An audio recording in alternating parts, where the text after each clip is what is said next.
Hello बच्चों। तो बहुत बहुत स्वागत है आपका हमारे इस चैनल अकेडजी पे। तो बच्चों, जैसा कि आप लोगों ने देखा, हम लोगों ने अभी आपके लिए बायोलॉजी का सेशन अरेंज किया था, जो आपके लिए आपके आने वाले सीयूटी एग्ज़ाम के लिए बहुत ही इम्पॉर्टेंट है। तो उसी सीरीज़ को कंटिन्यू करते हुए आज हम लोग केमिस्ट्री का जो पहला चैप्टर सॉलिड स्टेट केमिस्ट्री है उसको हम लोग करेंगे।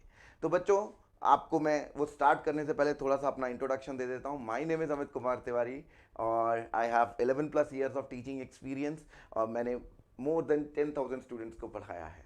ठीक है बच्चों, तो अपने इसी ही एक्सपीरियंस को मैं आप लोगों को देना चाहता हूं ताकि आप लोग उस एक्सपीरियंस से कुछ सीखें। जो क्वेश्चन मैं आपको प्रैक्टिस कर रहा हूं वो करें और उसके बाद जब वो सीधा सीधा एग्जाम में आ जाए तो आप उसका फ़ायदा उठाएं।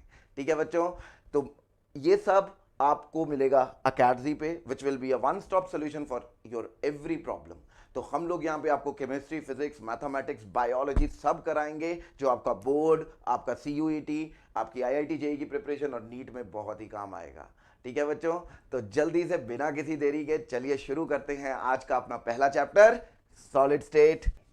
तो देखिए, तो आज हम लोग सॉलिड स्टेट केमिस्ट्री स्टार्ट करने जा रहे हैं। ठीक है बच्चों, तो ये रहा पहला क्वेश्चन आपकी स्क्रीन पे।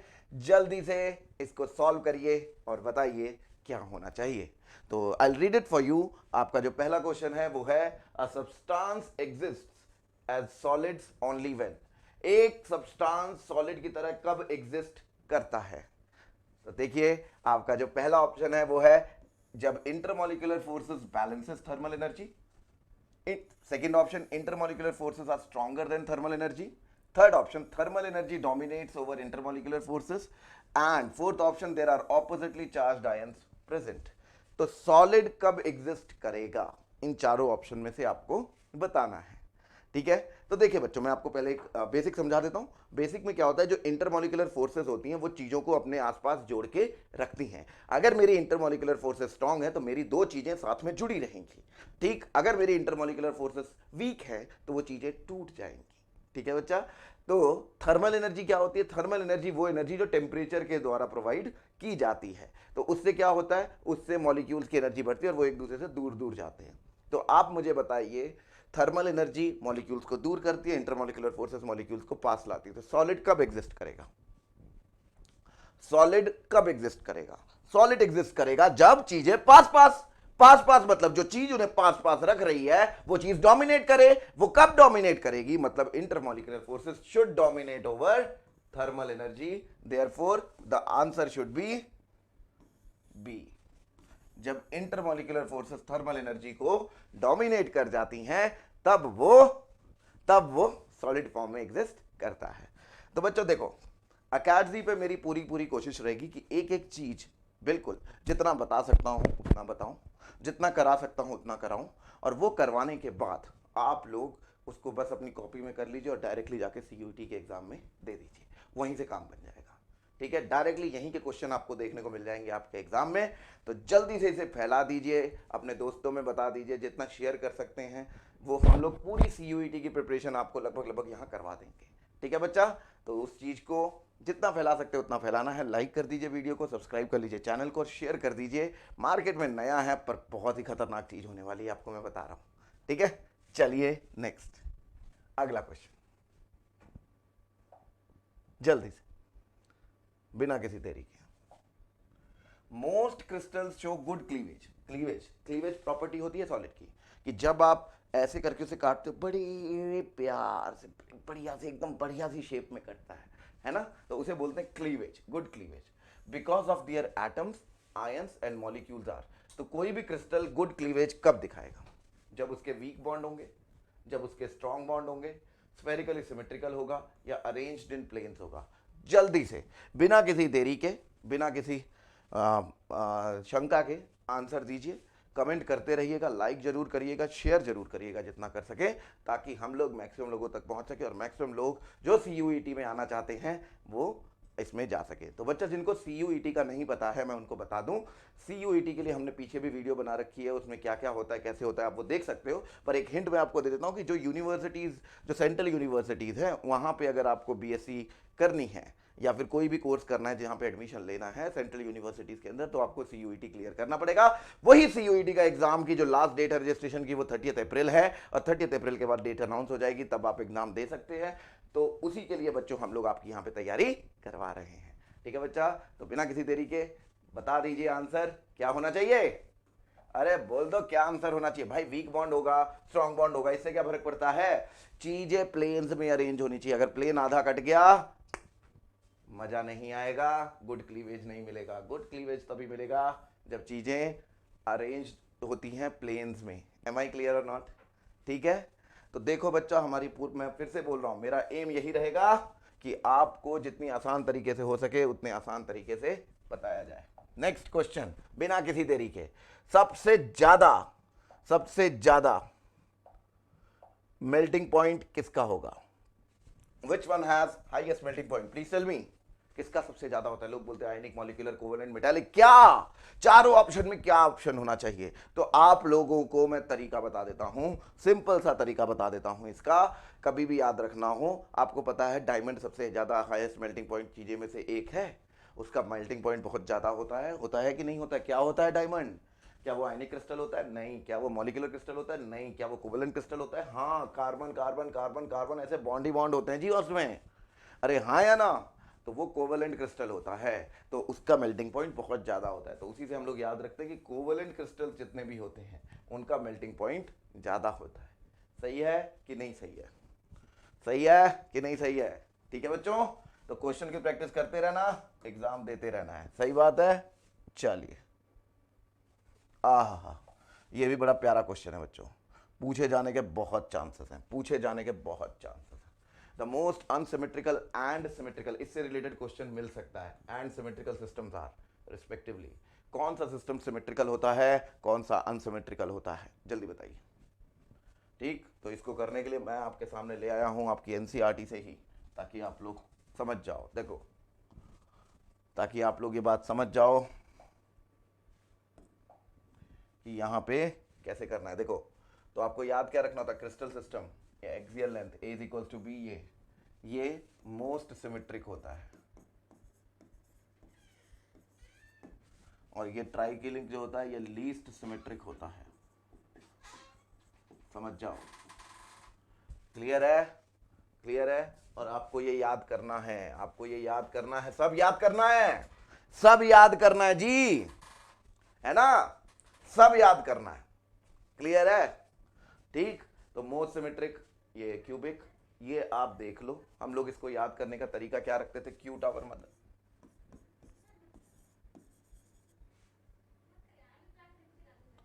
ठीक है, वो आप अपने तरीके से याद कर सकते। सही है जी। तो आपका आंसर यहां पे क्या आ जाना चाहिए, जल्दी बता दो। क्या आ जाना चाहिए, आंसर आ जाना चाहिए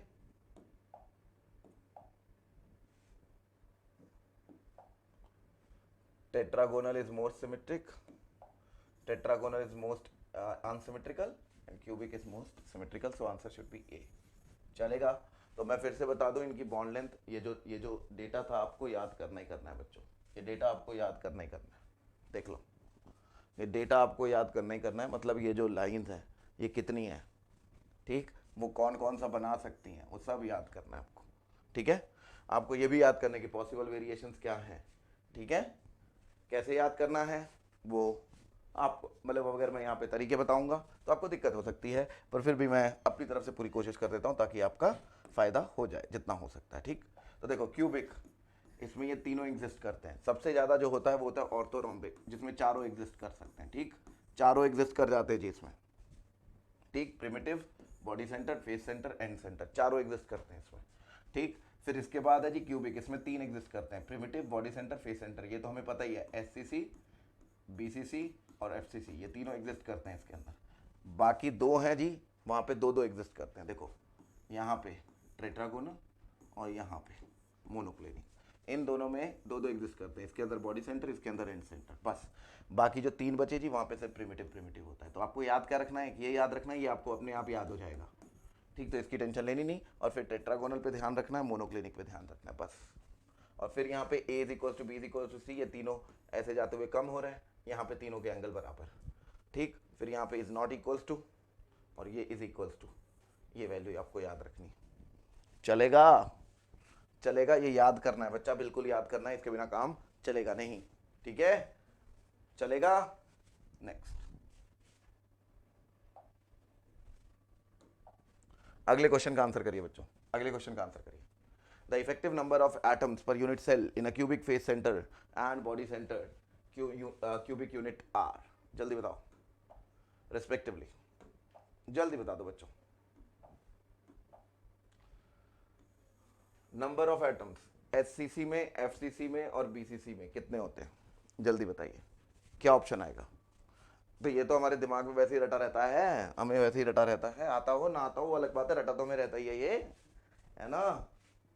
चलो आगे देखते हैं। तो इसके जो ऑप्शंस हैं मैं आपको तरीका बता देता हूं। तो आप अगर ध्यान से देखोगे यहाँ पे, तो मैंने सीधा सीधा तरीका NC/8, NF/2, NI/1 और NE/4। मतलब NC जो है वो है number of atoms at the corner, NF जो है number of atoms at 6 faces of the unit cell, मतलब फेस सेंटर पे जो हो, number of atoms at completely inside the unit cell, जो भी इनसाइड द यूनिट सेल होता है उसका कंट्रीब्यूशन NI/1 ही होता है। ठीक, NE का मतलब number of atoms at the adjacent centre, इसे याद कर लो।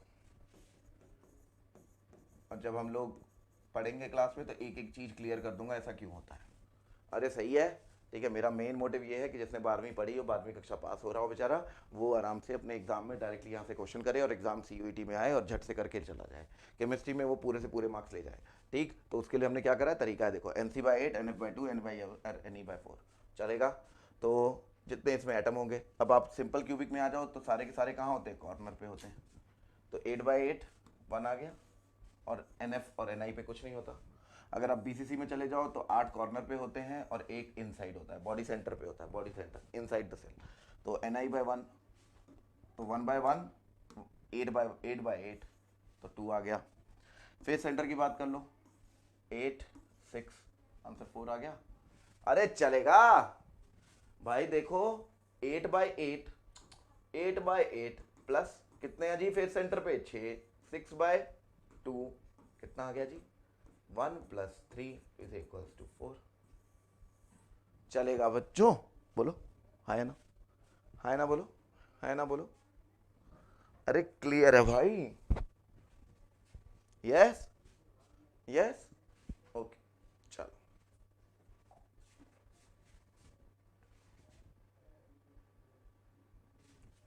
तो इसीलिए आपका आंसर क्या दिखेगा आपको, ए।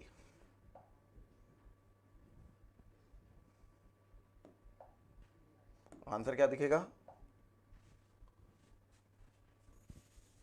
ए। 1 4 2, इसके लिए 1, इसके लिए 4, इसके लिए 2। चलेगा कि नहीं चलेगा, जल्दी बताओ, चलेगा कि नहीं चलेगा? तो बच्चों आपको दिख तो गया ही होगा आंसर, है ना? ये ए। चले आगे। तो बच्चों आपको लग सकता है कि थोड़ा तेज करा रहा है बच्चों, समझ सकते हो, मुझे 25-30 क्वेश्चन कराने हैं आपको, 25-30 क्वेश्चन करा के आपको मतलब उसी में से पेपर में आ जाए, तो मेरा एम वही है, इसीलिए थोड़ा जल्दी जल्दी आंसर बता रहा हूँ। ये क्वेश्चन, ये सेशन उन लोगों के लिए है जिन्होंने पढ़ रखा है, और जो पढ़ना चाहते हैं वो हमारे पास आ ही सकते हैं, उनको हम पढ़ा ही देंगे। ठीक है बच्चों, तो चलिए शुरू करते हैं आगे का सेशन, चलिए आगे कंटिन्यू करते हैं। तो चलिए, विच of the following conditions, which of the following conditions favour the existence of a substance in a solid state, कौन सी चीज़ें सॉलिड स्टेट को फेवर करती है? भाई सॉलिड स्टेट कब एग्जिस्ट करता है, जब मॉलिक्यूलर फोर्सेस स्ट्रांग हो, चीज़ें एटम पास पास हो। अगर आप हाई टेम्परेचर डाल दोगे तो एटम दूर दूर चले जाएंगे, तो आंसर ये तो नहीं है। लो टेम्परेचर, यही आंसर है, लो टेम्परेचर। क्यों? क्योंकि लो टेम्परेचर रहेगा तो एटम्स मॉलिक्यूल जो भी हैं वो सब पास पास रहेंगे, है ना, तो सॉलिड फॉर्म में एग्जिस्ट कर पाएंगे। आपको पता ही हाई टेम्परेचर होते ही सॉलिड लिक्विड में कन्वर्ट हो जाता है, लिक्विड गैस में चले जाता है ना। ठीक है, तो इसीलिए लो टेम्परेचर फेवर करता है। Very good. High thermal energy, ये तो टेम्परेचर से ही आती है, तो जितनी ज़्यादा होगा उतना गलत है। वीक कोहेसिव फोर्सेस, कोहेसिव मतलब जो दो को जोड़ के रखे, अगर वो कम हो गया, कोहेसिव फोर्सेस कम हो गई, तो वो रहेगा ही क्यों पास में, दूर दूर चला जाएगा, दूर चला गया तो लिक्विड या गैस बन जाएगा, तो सॉलिड नहीं रहेगा। तो ये तीनों गलत है, आंसर इज बी। चलेगा? चले, जल्दी जल्दी, समय नहीं बर्बाद करूंगा भाई मैं समय बर्बाद नहीं करूंगा, बेमतलब की बात नहीं करूंगा, काम की बात करूंगा, सीधे पकड़ेंगे, कस के पकड़ेंगे और एग्जाम क्लियर करेंगे। सही बात है, बोलो हाँ या ना, बोलो हाँ या ना, है ना। मुझे पता है रिकॉर्डिंग जा रही है ये, इसमें कोई फर्क नहीं पड़ता, पर अगर आपको मजा आ जाए तो लाइक जरूर कर देना, शेयर तो करना ही करना है बच्चों, ठीक है। चैनल सब्सक्राइब कर लीजिए ताकि मैं आप लोगों की और मदद कर पाऊँ। चल, ऐसे मजेदार कंटेंट डालते रहेंगे जी, ऐसे ही मजेदार मजेदार चीजें डालते रहेंगे। विच of the following is not a characteristic of a crystalline solid? एक क्रिस्टलाइन सॉलिड की कैरेक्टरिस्टिक कौन सी नहीं है? तो पहला ऑप्शन है definite and characteristic heat of fusion, होती है बच्चा। आइसोट्रोपिक नेचर, जिन लोगों ने 12वीं क्लास में पहला चैप्टर पढ़ा है वो जानते हैं कि क्रिस्टलाइन सॉलिड एनाइसोट्रोपिक नेचर के होते हैं। उनकी जो फिजिकल प्रॉपर्टीज होती हैं वो हर एक डायरेक्शन में सेम नहीं होती हैं, क्योंकि नंबर ऑफ एटम्स हर एक डायरेक्शन में सेम नहीं होते। पर जो अमॉर्फस होते हैं वो आइसोट्रोपिक इन नेचर होते हैं। क्यों आइसोट्रोपिक इन नेचर होंगे, जल्दी बता दीजिए। क्योंकि वो ऑन एन एवरेज सब कुछ रैंडम है, और रैंडमली रैंडमली हर चीज सेम होती है, ठीक। मतलब वो गॉसियन कर्व में आ जाता है सब कुछ, तो randomly it is evenly distributed, ठीक है। तो रैंडमली जो भी चीज होगी वो इवनली डिस्ट्रीब्यूटेड होती है, तो वो आइसोट्रोपिक इन नेचर में आ जाता है, और ये एनाइसोट्रोपिक इन नेचर में आ जाता है। तो आंसर तो यही आ गया जी। बाकी देखते रहते हैं जी। A regular periodicity repeated pattern of arrangement of constituent particles in the entire crystal a true solid. ये तीनों, ये सारी की सारी जो हैं ये असल में क्रिस्टल की प्रॉपर्टीज होती हैं। तो मैंने क्या किया है, मैंने आपको सारी फिर से एक बार याद दिलाने के लिए मैं फिर से आप लोगों के सामने ले आया हूँ, ताकि आप लोग ये चीज़ देखते रहें कि कौन कौन सी होती है। तो एनसीईआरटी में लिखा है जी, साफ साफ लिखा है, आप देख सकते हो। एनसीईआरटी में साफ साफ लिखा हुआ है जी। Shape, melting point, cleavage property, ये सब तो आपको पता ही है। हीट ऑफ फ्यूजन, देखो definite and characteristic heat of enthalpy of fusion होता है सॉलिड में। They do not have definite enthalpy of fusion, ठीक। ये अमॉर्फस की बात है। एनाइसोट्रोपी, तो ये जो होते हैं हमारे कैसे होते हैं क्रिस्टलाइन सॉलिड, एनाइसोट्रोपिक, गलती हो जाती है जी, ठीक। और ये होते हैं जी आइसोट्रोपिक इन नेचर, सही बात है। उसके बाद क्या हो जाता है, नेचर ट्रू सॉलिड्स, जो नेचर होता है जी इनका ट्रू सॉलिड्स होते हैं, और ये स्यूडो सॉलिड्स और सुपर कूल्ड लिक्विड्स होते हैं, ठीक। ऑर्डर एंड अरेंजमेंट, इसमें लॉन्ग रेंज ऑर्डर होगा, इसमें शॉर्ट रेंज ऑर्डर होगा, चलेगा। बोलो बच्चों हाँ या ना, बोल दो जल्दी, क्लियर है। चलिए ओके, नेक्स्ट। तो विच of the following is an amorphous solid? इसमें से अमॉर्फस सॉलिड कौन सा होता है, बताइए। देखो बच्चों, आपको बाकी कुछ पता हो या ना पता हो, इट डज नॉट मैटर।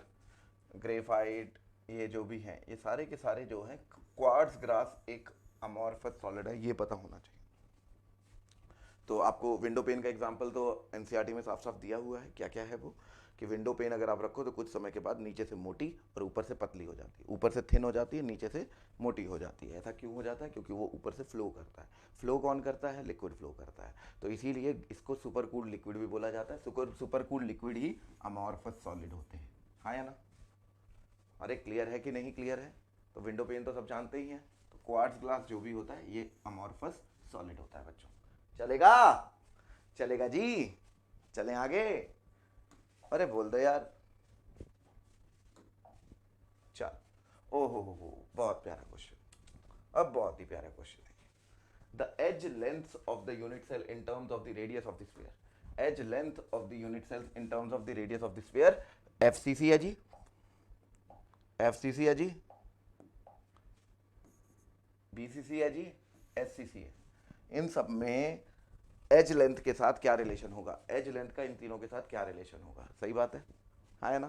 तो चलो बिना देरी के आगे बढ़ जाते हैं और शुरू करते हैं, फिर देखना, है ना, आंसर देना। तो सबको पता है जी। देखो, सिंपल क्यूबिक पकड़ा मैंने। सिंपल क्यूबिक में आपको पता है सारे के सारे एटम कहाँ होते हैं? कॉर्नर, कॉर्नर पे होते हैं, हाँ है ना। यहाँ पे भी कॉर्नर, यहाँ पे भी कॉर्नर, यहाँ पे भी, आठों के आठों कॉर्नर पे हैं। तो अगर आप ऊपर से देखोगे तो आपको ऐसा दिखाई देगा, ये वाली चीज। अगर आप ऊपर से देखोगे तो आपको यही दिखाई देगा, हाँ है ना। चार एटम मतलब इस तरह से जुड़े हुए, हाँ है ना। चलेगा कि नहीं चलेगा? अब ये जो है ये इनका रेडियस है, और यही एज लेंथ होती है, और यही एज लेंथ होती है। तो एज लेंथ यहाँ पे किसके बराबर हो जाती है? A, it is equals to 2r, है ना। क्लियर है कि नहीं क्लियर है बच्चों? जल्दी देखो। तो सिंपल क्यूबिक के लिए एच लेंथ इज 2r, चलेगा? क्लियर है कि नहीं क्लियर है? Yes yes. तो सिंपल क्यूबिक के लिए एज लेंथ इज 2r। चलो नेक्स्ट। अगर मैं नेक्स्ट देखूं तो मैं नेक्स्ट देख रहा हूं एफसीसी। एफसीसी में क्या होता है, सारे कॉर्नर्स ऑक्यूपाई होते हैं और फेस सेंटर ऑक्यूपाई होते हैं, राइट? ठीक है, सारे कॉर्नर ऑक्यूपाई होते हैं और फेस सेंटर। तो कैसे दिखता है ये? ठीक है, देखिए कैसा दिख रहा है।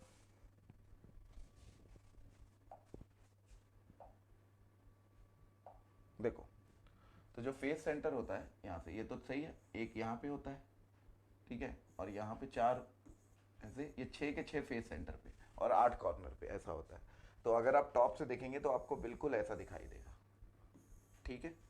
अगर आपको पता है ये ए है और ये भी ए है, तो ये जो इसका डायगोनल होगा ये होगा √2 है ना? तो ये जो फेस डायगोनल होता है ये √2a के बराबर होता है। तो ये फेस डायगोनल है,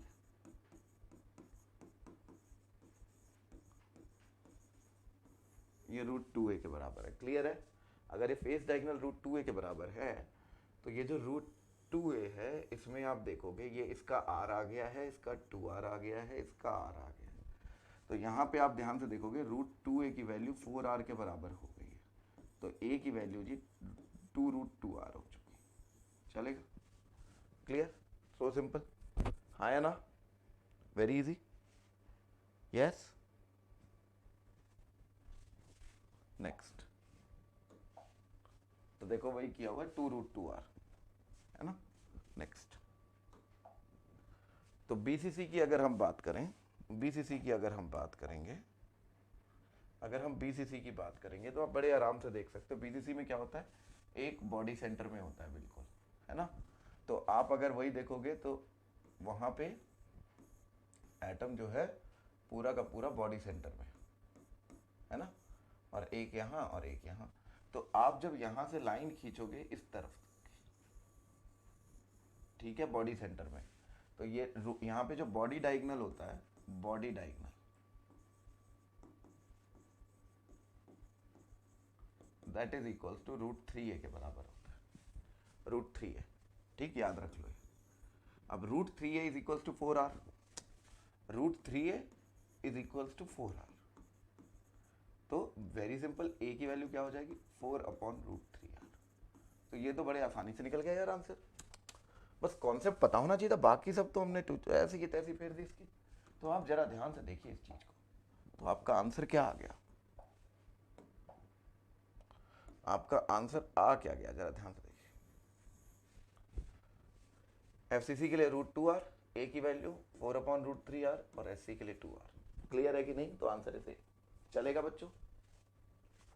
this is very very important, ये एग्जाम में देखने को मिल सकता है।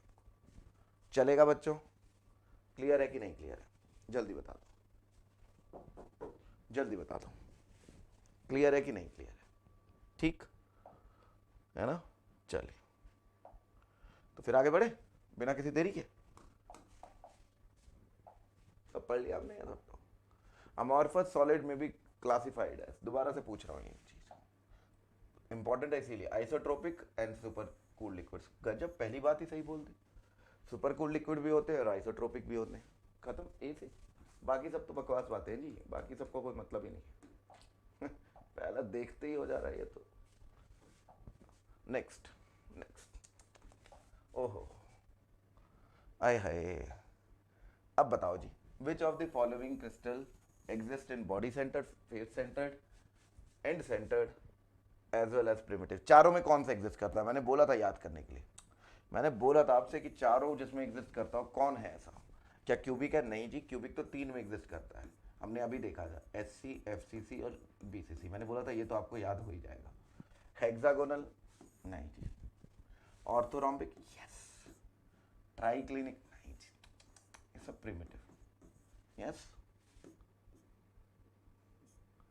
ये चारों में एग्जिस्ट करता है, simple cubic, FCC, BCC, ECC,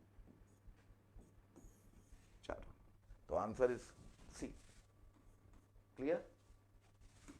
फिर से आप लोगों के लिए रखा है मैंने, ताकि आप लोग ये ना सोचो याद नहीं करवाता ये इंसान। देख लो फिर से, मैंने पहले ही बोला था याद करने के लिए। चारों क्यूबिक इन 3 में, हेक्सागोनल भी प्रिमिटिव और टेट्रागोनल, और चौथा कौन सा था हमारा, मेरे ख्याल से रोम्बोहेड्रल या ट्राइगोनल, है ना? ठीक, तो ये भी वही था।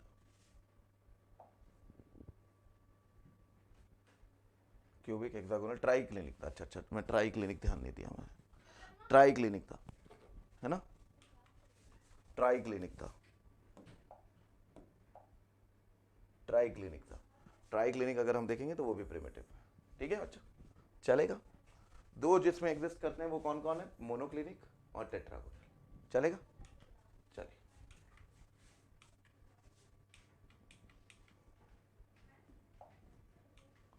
चलिए नेक्स्ट क्वेश्चन आ गया जी आपके सामने। बताइए, बताइए, if the coordination number of an element is 8 then packing is, बोलो बोलो बोलो बच्चों, बोलो। कोऑर्डिनेशन नंबर अगर आपका 8 है, कितना है 8, तो पैकिंग कौन सी होगी? सीसीपी का कोऑर्डिनेशन नंबर 12, एचसीपी का कोऑर्डिनेशन नंबर 12, बीसीसी का कोऑर्डिनेशन नंबर 8। सी सी सी, क्लियर, अंडरस्टूड? तो बच्चों देखो, आपको मैं बता दूं, जो करा रहा हूं बस करा दिया, करा दिया तो कॉपी में आना है। परेशान नहीं होना है, चुपचाप मन लगा के बस मेहनत करनी है और अपना सिलेक्शन करने की कोशिश करनी है। ठीक है? केमिस्ट्री में इतने नंबर ले आऊंगा कि बाकी कोई फर्क इतना करेगा ही नहीं, तो टेंशन नहीं लेनी है। मैं आपको बता रहा हूँ, यहीं से क्वेश्चन मिलेंगे, डायरेक्ट क्वेश्चन मिलेंगे, तो लगे रहो बस, साथ में जितना हो सकता है करते रहो। ठीक है बच्चों? ठीक है, बाकी मैं तो हूँ ही आपके साथ। कमेंट करके जरूर बताना आपको और क्या क्या चाहिए। मैं आपको बता रहा हूँ, पूरी सीरीज लेकर आ रहा हूँ केमिस्ट्री की। मैं और अजय सर मिलकर आपको पूरी केमिस्ट्री पढ़ा देंगे यहाँ पे, CUET से पहले पहले इस क्वेश्चन के माध्यम से। ठीक, अगर आप और भी कुछ चाहते हो तो जरूर कमेंट करके बताइए, ताकि मैं आप लोगों की और हेल्प कर सकूँ। ठीक है?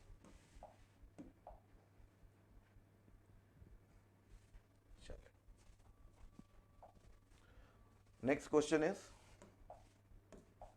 देखिए, the coordination number of a metal crystallizing in hexagonal closed packing। hexagonal closed pack structure में क्या कोऑर्डिनेशन नंबर होता है? तो देखो बच्चों, इसको याद करने के लिए मैं आपके सामने ये लेकर आया हूं, जरा अगर आप देख पा रहे हो तो। ठीक है, तो आप देख पा रहे हो यहां पे,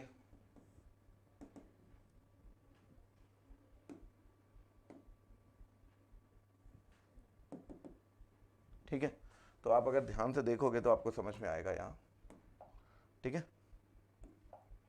ये देखो, तो ये मेरे 3 एटम है, ठीक है, और ये यहाँ पे इसका कोऑर्डिनेशन नंबर देख लो, तो ये 1 2 3 4 5 6, और 3 ऊपर होंगे, तो ये तीनों भी, क्लियर, 9। ऐसे ही 3 ऊपर है तो 3 नीचे भी होंगे, है ना, ऐसे करके, तो ये ऐसे करके ये, तो टोटल मिला के 12 कोऑर्डिनेशन नंबर हो जाता है। क्लियर है कि नहीं क्लियर है? यस, 3 ऊपर 3 नीचे। दोबारा से बना देता हूँ ताकि आपको दिक्कत ना हो। देखो,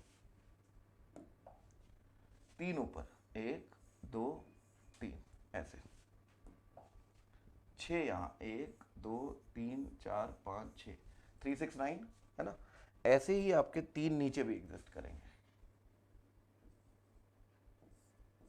ऐसे, तो वो तीनों के साथ भी ये बाइंड हो जाए। क्लियर? टोटल मिला के कोऑर्डिनेशन नंबर 12 हो गया कि नहीं हो गया? ठीक है, आपको मैं बता दूं, hexagonal close packing AB type होता है, ऐसे करके चलता रहेगा। ठीक है, अगर A आ गया, फिर B आ गया, फिर B के बाद A आ गया, फिर B आएगा, फिर A आएगा, फिर B आएगा। ठीक, जो CCP होता है, CCP ABC टाइप होता है, मतलब जो A जैसा है वो चौथे नंबर पे दोबारा रिपीट होगा। क्लियर? ठीक, और HCP जो होता है वो होता है AB टाइप। चलेगा? क्लियर है? तो answer is A12, answer is A12। चलेगा? Okay, Next, if Z is the number of atoms attached in the unit cell that represents the closest packing sequence, ABC ABC ABC ABC यानी CCP की बात हो गई जी, CCP की बात हो गई. ओके, तो वहां पे number of tetrahedral voids is Z is number of atoms.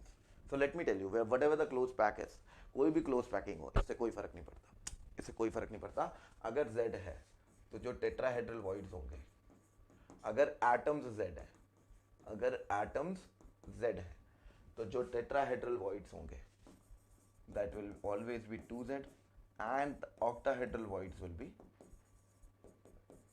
Z. Understood? तो आंसर क्या है? टेट्राहेड्रल वॉइड पूछा, be 2Z. Clear? Remember this.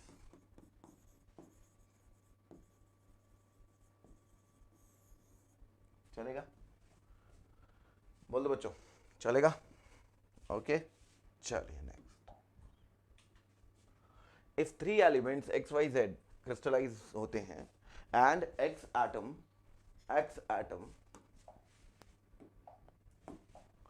x atoms at the corners, x atoms at the corners हैं, y atoms at cube center and z atom at center of edges. ठीक, तो x atom का है सारे corners पे है, तो कितने कॉर्नर होते हैं? 8. कंट्रीब्यूशन कितना होता है? 1/8, यानी 1 है रेशो. y कहाँ है बच्चों, जल्दी बताइए. y लिखा हुआ है y atoms at cube centre, cube के सेंटर पे है, सेंटर में यानी अंदर, इनसाइड का जो कंट्रीब्यूशन है वो 1 ही है. तो और क्यूब सेंटर एक ही होता है, तो 1 × 1 इज इक्वल टू 1. और z कहाँ पे है जी, जल्दी बताइए. z लिखा हुआ है at the centre of the edges, centre of the edges. कितने सेंटर होते हैं जी? 12. कंट्रीब्यूशन कितना होता है जी? 1/4, टोटल इज 3. तो x 1 हो गया है जी, y भी 1 हो गया, z कितने हो गए? 3. तो फॉर्मूला क्या आ जाना चाहिए? x y z 3. है कोई ऑप्शन? हाँ यही था, वो y ही है, वो f लग गया, यही ऑप्शन. अरे चलेगा? बोलो हाँ या ना, अरे बोलो हाँ या ना. चलेगा जी, सो सिंपल. ओके, नेक्स्ट चलो बताओ. In cubic packed structure of mixed oxides, the lattice is made up of oxide ions. तो जो ऑक्साइड आयंस हैं वो हो गए Z, क्योंकि लैटिस पॉइंट सारे के सारे उन्होंने ऑक्यूपाई करे, है ना, ऐसे करके. हाँ, तो जो O2 माइनस है जी वो हो गया है Z. चलिए आगे क्या है? 1/5 of the tetrahedral voids are occupied by X2 plus. 1/5 tetrahedral void अगर Z है, अगर टोटल एटम Z है तो टेट्राहेड्रल वॉइड्स 2Z होंगे, पर उसने 1/5 ऑक्यूपाई करा है, तो यानी इसका भी 5वां हिस्सा यानी 1/5 ऑफ 2Z. इतने एटम्स आपके X के मिलेंगे. और Y कितना मिलेगा आपको? Y 3 प्लस, उसने बोला है. while 1/2 of the octahedral voids are occupied by the 1/2 मतलब, तो पहले octahedral voids होते कितने? Z होते हैं, तो Z/2 इसने ऑक्यूपाई कर रखा है, तो सबका Z तो कट जाएगा, कॉमन है. एलसीएम ले लो 10 एलसीएम लेते ही ये वैल्यू आ गई 5 रेशो 2/5 10. तो x2 y5 z10, sorry z नहीं है, o है, O10. ये आंसर है. देखिए जरा कहाँ है x2 y5. अच्छा सॉरी, यहाँ तो 4 हो जाएगा ना, 2 तो पहले ही था, so it will be 4. Really sorry भाई बच्चों, really sorry, it will be 4. तो x4 y5 10, आंसर इज सी. चलेगा? बोलो बच्चों हाँ या ना. चलेगा? क्लियर है? यस. चलिए. In which pair most efficient packing is present? सबसे ज्यादा एफिशिएंट पैकिंग कहाँ होती है, जल्दी बताइए. तो आप जानते हो HCP की कितनी होती है? 74%. BCC की कितनी होती है? 68%. HCP की कितनी होती है? 74%. CCP की कितनी होती है? 74%. BCC की कितनी होती है? 68%. CCP की कितनी होती है? 74%. BCC की कितनी होती है? 68%. And this is 52.4%. तो जल्दी बताइए। बी। क्लियर? So simple. अरे ऐसे ही सॉल्व कर देते हैं जी, टन टन करके। 2 सेकेंड नहीं लगते जी क्वेश्चन सॉल्व करने में, बड़े आराम से सॉल्व हो जाते हैं। चलो देखो, the percentage of empty space in body centred cubic arrangement is, the percentage of empty space in a body centred cubic arrangement is 74, 68, 32, 68। मैंने बताया पैकिंग एफिशिएंसी कितनी होती है बीसीसी की, 68। वेकेंट कितना होगा, 100 माइनस 68%, 32%। क्लियर? C answer. भाई 68% भर दिया, 32% बच गया, 68% फिल्ड है, 32% बच जाएगा, बच जाएगा। Very simple. चलो आगे कहता हूं, विच of the following statement is not true about hexagonal close packing. भाई बताओ कौन सी स्टेटमेंट सही नहीं है, जल्दी से बिना समय वेस्ट कर। देखो समय वेस्ट करना मुझे कतई पसंद नहीं। The coordination number is 12। क्या ये बात सही है कि गलत है? सही है भाई, करेक्ट। इसने तो इनकरेक्ट पूछा है, नॉट ट्रू पूछा है, मुझे उससे मतलब नहीं। 74 correct. Tetrahedral voids of the second layer are covered by the spheres of the third layer. Very true, very true. अगर जो थर्ड लेयर आती है, अगर आपको हेक्सागोनल क्लोज पैकिंग याद है, हेक्सागोनल क्लोज पैकिंग याद है, अगर मैंने यहां दिखाई थी आपको, देखो ये थर्ड लेयर है, ये थर्ड लेयर है, ये फर्स्ट, सेकंड और ये थर्ड लेयर। तो थर्ड लेयर जो थी, इसके जो टेट्राहेड्रल वॉइड्स बनते इसके, वो इसको कवर कर ले रही है, ये उसको कवर कर ले रही है, हाँ या ना? देखो ये देखो, ये जो टेट्राहेड्रल वॉइड्स यहाँ से बनते हैं, ये लेयर आके इसको फिर से कवर कर ले रही पूरा टेट्राहेड्रल वॉइड को। अरे हाँ है ना? चलेगा? यहाँ से जो टेट्राहेड्रल वॉइड बना था इनके रहने से, इसने आके इसको कवर कर दिया वापस पूरा का पूरा। Yes, okay.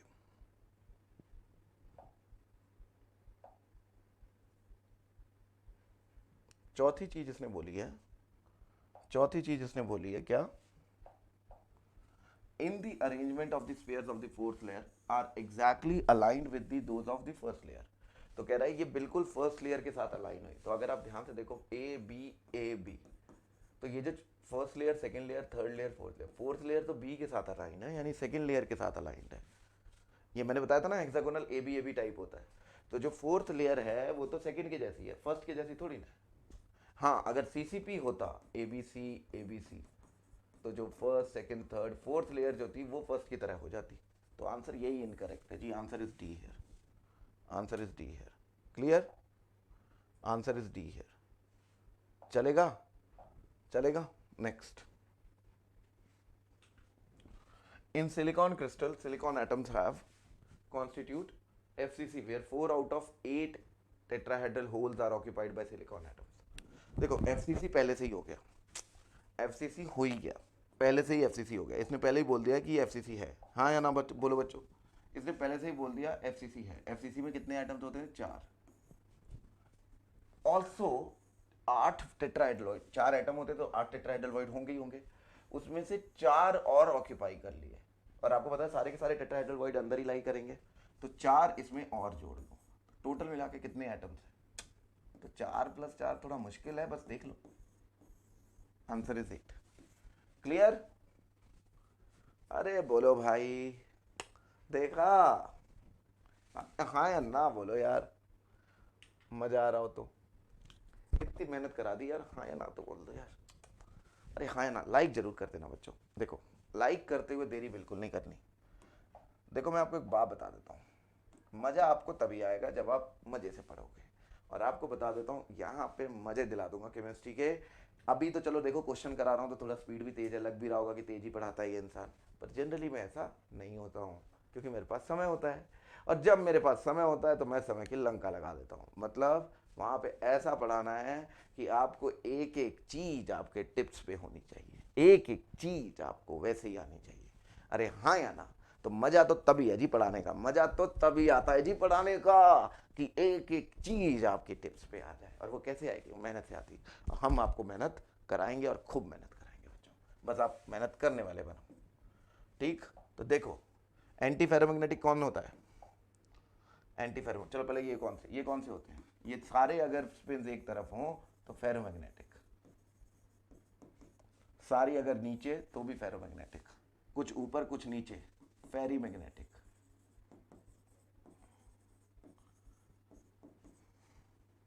एक ऊपर एक नीचे, एक ऊपर एक नीचे, anti ferromagnetic.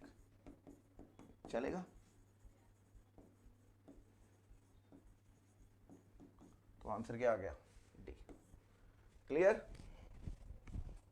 Clear? Yes, so simple.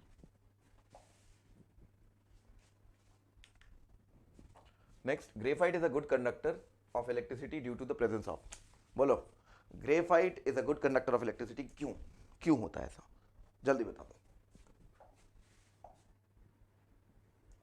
Free valence electron बच्चों, लोन पेयर नहीं होता जी। ग्रेफाइट में sp2 हाइब्रिडाइज कार्बन होता है, तो पार्शल ऐसे करके कार्बन कार्बन ही जुड़े होते हैं, पर sp2 होता है, तो उसका एक वैलेंस इलेक्ट्रॉन खाली बैठा होता है, तो वही मोबाइल की तरह ऐसे मतलब वो घूमता रहता है। अरे हाँ या ना, तो लोन पेयर नहीं होता जी, कैटायन नहीं होता जी, एनायन नहीं होता, फ्री वैलेंस इलेक्ट्रॉन होता है। अरे सही है कि नहीं सही है ग्रेफाइट में, तो वो इसीलिए sp2 होने की वजह से, वैलेंस इलेक्ट्रॉन ऐसे होने की वजह से वो उसको आगे बढ़ाता रहता है। ठीक, ये बच्चा, ये भी आपको मैं बता दूं, ये भी थोड़ा सा याद करने वाला क्वेश्चन है। ठीक है, which of the following oxide behaves as conductor और इंसुलेटर। देखो ये आयनिक ऑक्साइड्स है दोनों, ठीक, आयनिक ऑक्साइड्स, आयनिक ऑक्साइड्स हमेशा इंसुलेटर होते हैं। ये कोवेलेंट ऑक्साइड्स,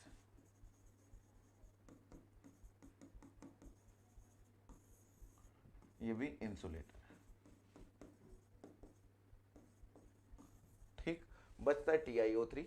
TiO3, अब आंसर तो हमें पता ही लग गया था कि ये तीसरा ही होना है। TiO3 में क्या होता है बच्चा, ये सेमीकंडक्टर की तरह बिहेव करता है।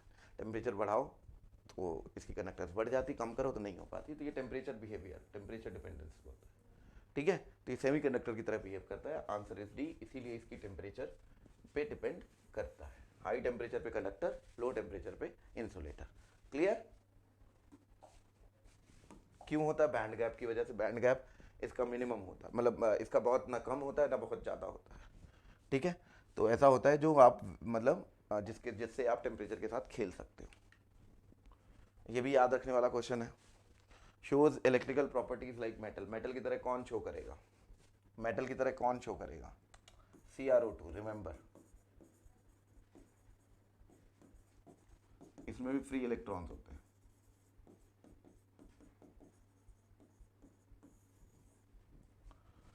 ठीक है, ठीक है, समझ के, इसमें भी फ्री इलेक्ट्रॉन्स होते हैं, इसलिए ऐसा कर सकता है, याद कर लेना ये भी। ठीक, बस अब हम खत्म होने की कगार पे। Next, to get N type semiconductor which should it should silicon should be doped with. बहुत ही सिंपल है, सिलिकॉन को किसके साथ डोप करोगे, सिलिकॉन को किसके साथ डोप करोगे, एन मतलब नेगेटिव, ऐसे याद रखने का। सिलिकॉन मतलब ग्रुप 14, ग्रुप 14, अगर एन करने का है तो ग्रुप 15 से लाओ, एन ग्रुप 13 से लाओगे तो पी टाइप बन जाता है। क्लियर? यहाँ से पॉजिटिव, यहाँ से नेगेटिव, ऐसे याद रखता हूँ। तो ये ग्रुप 14 में अगर आपको एन बनाना है तो ग्रुप 15 का लेकर आओ। ग्रुप 15 का कौन, ग्रुप 5, तो उसके वैलेंस इलेक्ट्रॉन कितने होते हैं, 5, इसके 3, इसके 4, इसके 5। क्लियर? तो 5 वाले को लेकर आओ, तभी 5 वाले को लेकर आओ तभी एन टाइप सेमीकंडक्टर बनेगा। So simple. क्लियर? चलो ठीक है। Which of the following is also known as dislocation effect. देखो इफेक्ट दो तरह के, मतलब यहां पे डिफेक्ट, फ्रेंकल, ये डिसलोकेशन होता है। डिसलोकेशन में क्या होता है, अपनी जगह छोड़ के ये इंटरस्टिशियल साइट्स में चला जाता है। चलेगा? एक होता है शॉर्ट की, ठीक है, यहां पे वेकेंट साइट क्रिएट हो जाती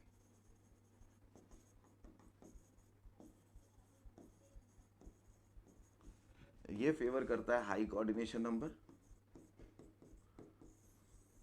ठीक है, और डिसलोकेशन प्रेफर करता है, यानी फ्रैंकल प्रेफर करता है large difference in size of cation and anion.